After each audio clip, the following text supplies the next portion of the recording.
Hey, good morning, guys. Happy Hot Mess Monday. I don't know how many of you guys are over here because it's the first time I'm broadcasting from the page, but it's what you're supposed to do, so I'm doing it. I'm actually listening to people. To be really honest, the reason I finally decided to jump over here today is because I'm kind of hoping nobody shows up just yet. I have some kind of, as the title of this video states, I'll be getting kind of real today. So, and I'm not at home. These are not my roses. This is not my steam trunk, and this is not my door to a closet. We're at an Airbnb right now in New Mexico, in Farmington, New Mexico, the Four Corners area. So if you ever look at a map and you see where Colorado, Utah, Arizona, and New Mexico all meet, it's Four Corners. So aptly named, this is the Four Corners area. We came out because one of the high school pastor, actually, that my daughter, she's very close to their family. He took on a lead pastor role in Farmington, and she wanted to come out here with a group of other people from the church that, to be here for his first service. And she's only 16, and I wasn't really comfortable with her driving with other people in a car, a third of the way across the country through deserts. And so I decided I would drive out with her, and brought my son too. And while we were out here, we went down to, completely out of the way, but I felt necessary to visit my mother-in-law. Now, I'm approaching a few kind of crappy anniversaries right now. One of them, it's bittersweet. It's my wedding anniversary.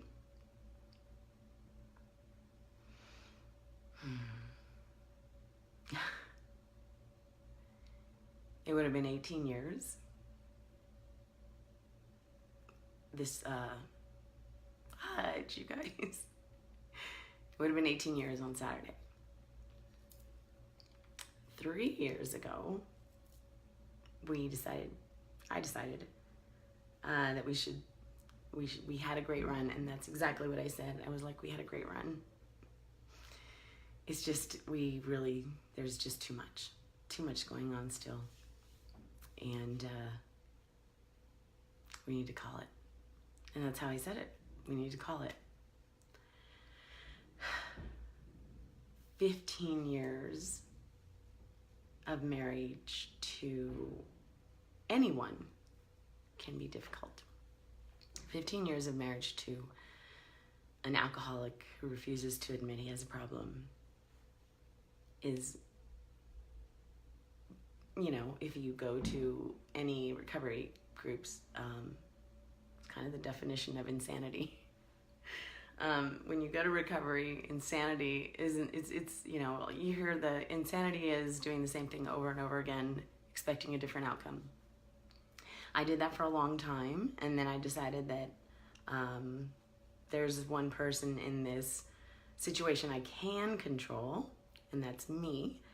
And I decided to do some work, and went into this really great period of my life, difficult but necessary, where I discovered a lot about myself, my hurts and my hang-ups, and my codependency. Yay!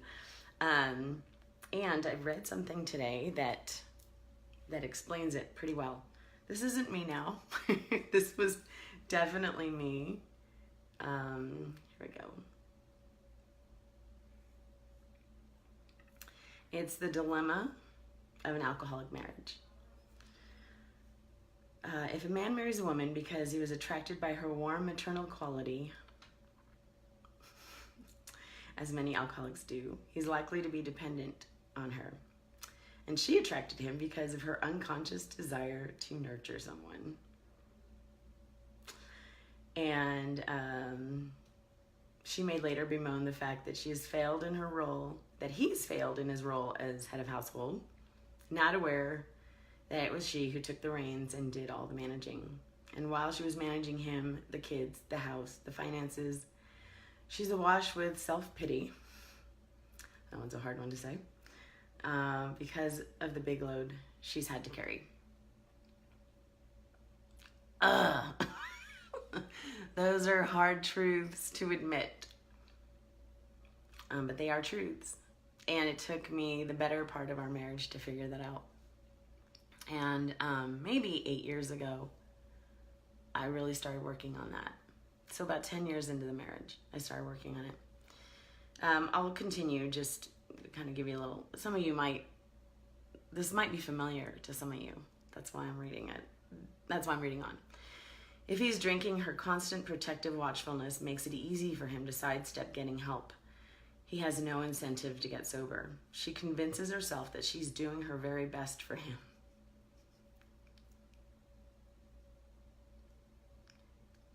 She hasn't learned that shielding him from the consequences of his drinking only prolongs its course. When he's drunk, her reaction is to reproach him for his behavior, and that's the very worst time to attempt to communicate with him. In fact, it can't be done without triggering a family war. Until she learns what's wrong with her attitude and how to change herself, he won't be forced to face his responsibilities, and the situation will likely not improve. Oh shit. When you're in the situation that I was in, and I know I'm not alone, and I'm not trying to minimize the situation I was in. It's just that just doing research, I'm not alone. There are a lot of people that have lived with alcoholics. If you're just joining me on the live, you might want to go replay what I just read. Maybe replay it later, talking about the difficulties, the dilemmas of an alcoholic marriage, which are no fun. So like I was saying, about 8 years ago, I decided to do what it says in here, which is until she figures out, until she learns what's wrong with her attitude and how to change herself. Well, so that was the only person in the relationship that I could change, was me. And so I decided that that was what I would do. And, well, actually, I'm lying. I decided that I wanted to find out what was wrong. And I knew about this group. It was a recovery group. And I just knew that I was mad. I was angry. And I went there one day and I said, I don't know what's wrong with me.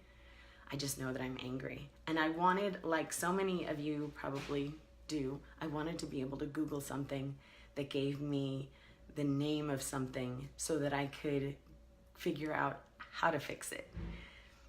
And I'm not the only one that I've ever heard, I'm not the only one that I've ever heard say that. And that's comforting. But it's also hard because you still feel isolated. You're still the person that's in that marriage or that's in that relationship with that alcoholic. And after several years of being in this group, it's called Celebrate Recovery. It was through our church. It's like an Al-Anon kind of thing, but well, it's a recovery group. It's like AA, Al-Anon, everything. They focus on hurts, hang-ups, and habits that are derailing your life. And I just went through everything. I went through everything that ever hurt me. And I approached every single thing and took responsibility for every action I ever made, everything I ever did, and my role in a lot of problems in our marriage, as well as problems in relationships with other people. And it's still a work in progress. It's still something you do every single day. Every day you have to go back and go, here's step 1, here's step 2, here's step 3, here's step 4, here's step 5. And you go all the way to the end. It's like Gilgamesh going on his tour, and he comes back, and you don't come back with a little trinket, you can come back with a little coin or something, I'm not going to minimize the coin, but you can come back with something that tells you that you've been, you've been in this process for however long. But you're constantly still in the process. You're constantly having to go back to the wall and having to, like every day in my meditation, I look back and I'm like, what did I do? What did I say? What could I have said better? What what was my part in this situation? A lot of what a lot of what that created was a lot of chaos. And I managed it really well. And fortunately for me, around that time, it became really funny to be this kind of, kind of jacked up situation of a mom. So I was able to cover it up a lot with humor.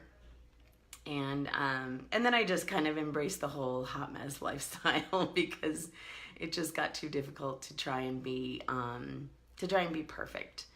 And I think that's where people tend to fall into these traps of different addictions and let me close this. And problems like codependency is also an addiction. So I can't sit here and complain about what my husband did and all the drinking he did, because I was part of the problem. Good morning, you guys. Thanks for being here. You might want to go back and watch later, because I had some interesting things that I wrote about, or that I read earlier, that I read last night, that I thought were interesting. Anyway, good morning, welcome. Thank you for being here. We're talking about being married to an alcoholic.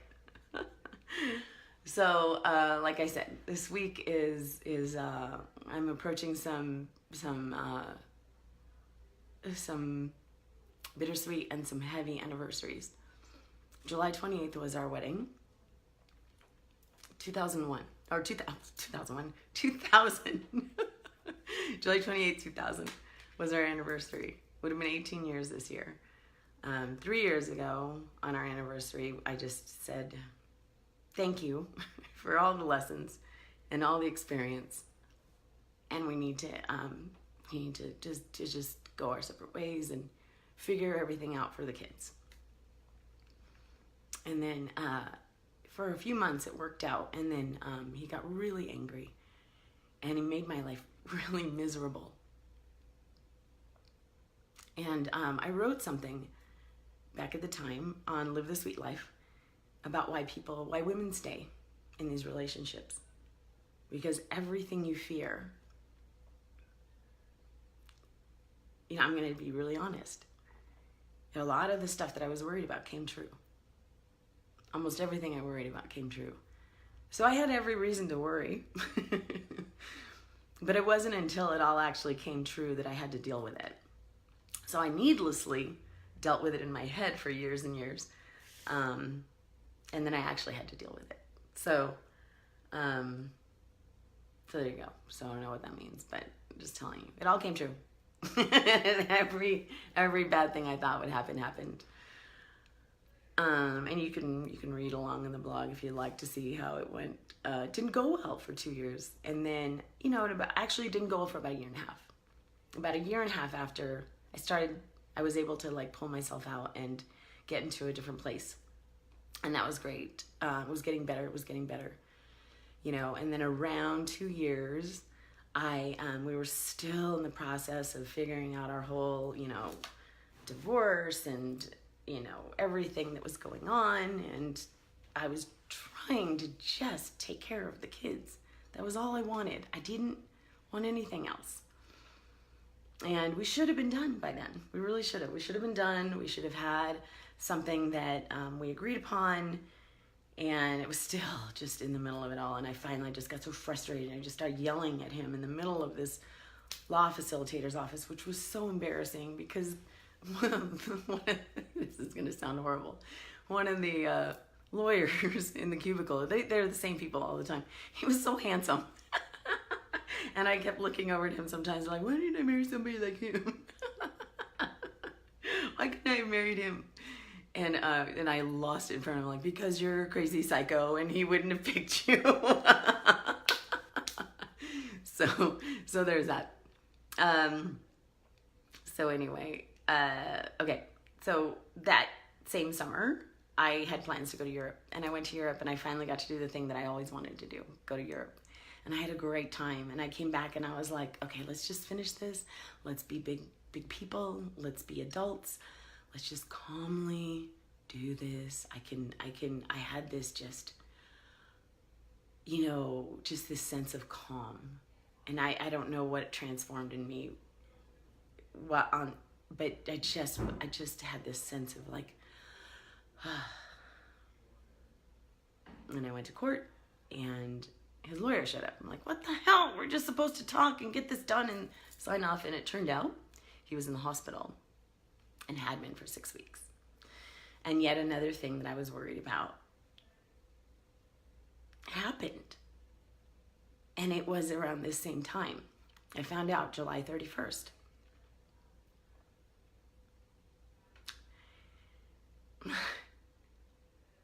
And I went to the hospital with the kids on August 1st. And he looked horrible. But he had the same smile. And he asked me to stay with him, so I did. I sent the kids home. I don't even remember how they got home. I sent them home with somebody. I don't remember. But I stayed, and I slept in they have little pull-out couches, the most uncomfortable couches. But he wanted me to sit next to him, so I had to pull up a chair next to him, and I sat crinkled up on the bed like this all night with a pillow and a blanket, and just really uncomfortable, but I wasn't dying, so I could handle a little discomfort. And we spent 7 days together talking, and he never said sorry, because he doesn't say sorry. Sound familiar to anybody else? Because saying sorry admits guilt. And when somebody is just entrenched in a disease, there's a lot of shame. And so they have enough guilt of their own. They don't want to apologize. So he said a lot of things that were apologies, but he didn't actually apologize. And that was good enough. What are you going to do? And on the 7th day, that morning, the night before, or that morning, the day before, we woke up to a really bad thing. And I knew that was it.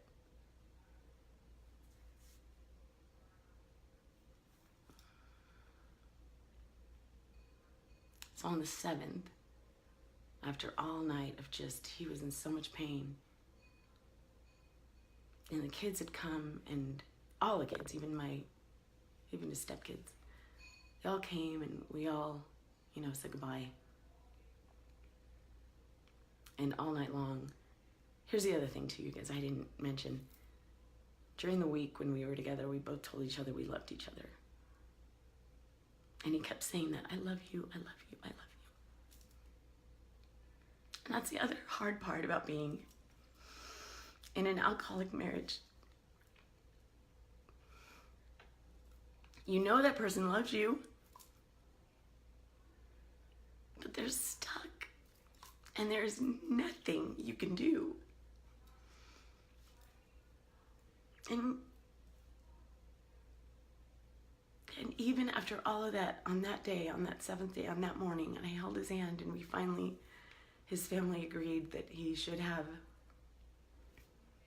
some pain relief, which we knew that was it. He wasn't going to be able to raise his blood pressure was just going to drop from there, and that was it. And so when they finally said yes, the doctor came. I didn't want to be the one to say yes. I just couldn't do that to his family. I wanted him to be at rest. I wanted it more than anything, and I talked to them all night long on the phone. But ultimately, I didn't. I knew that would ruin the relationship forever. It was already strained, and I knew that would ruin it forever. So, the final thing that I worried about happened. And everything after that for the next year has been so hard, you guys. And this is the one truth that I can tell you, that if you are in this, if you are married to an alcoholic or an addict, every decision is going to feel like the wrong decision. Everything is going to look like, everything is going to be hard. Staying is going to be hard. Leaving is going to be hard. You have to decide which one is it going to be. I had kids, little kids, and like I said, all I wanted was to make sure the kids were taken care of. And that meant not living with their dad. And that meant not seeing their mom and dad fighting.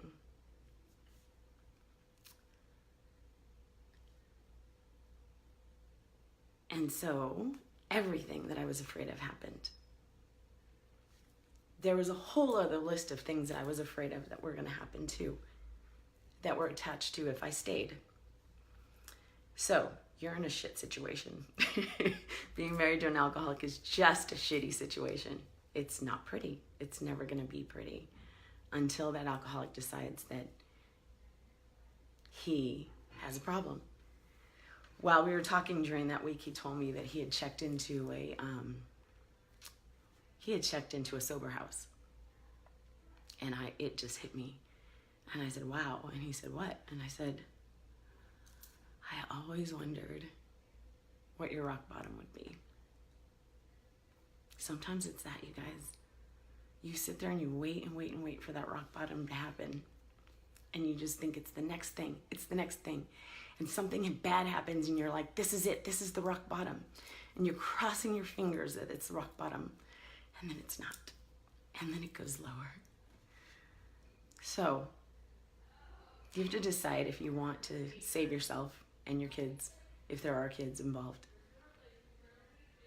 But until that person decides, there ain't nothing you can do. So it's going to suck no matter what. Either side, staying, going, it's going to suck.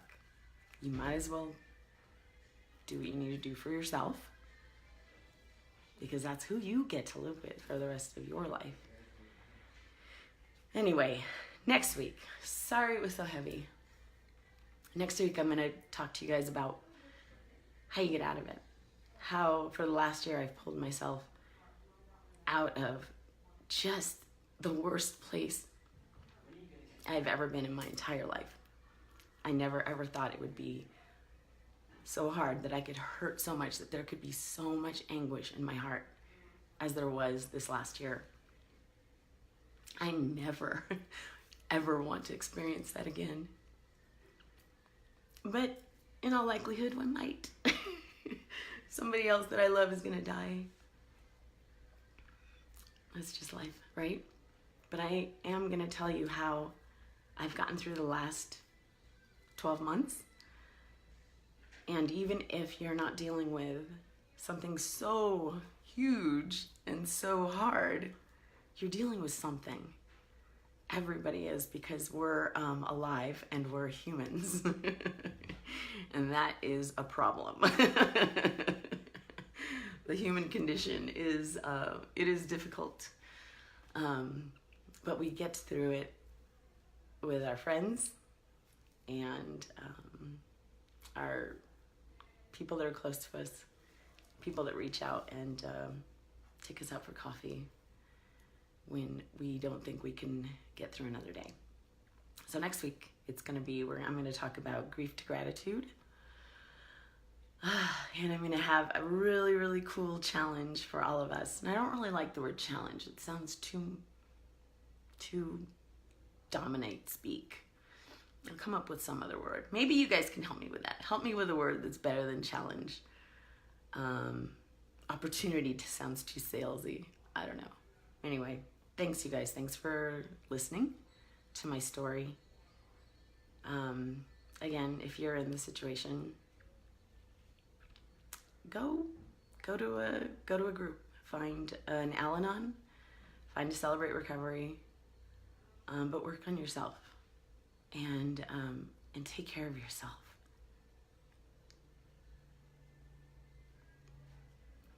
Okay, guys. We're leaving New Mexico today, heading back home.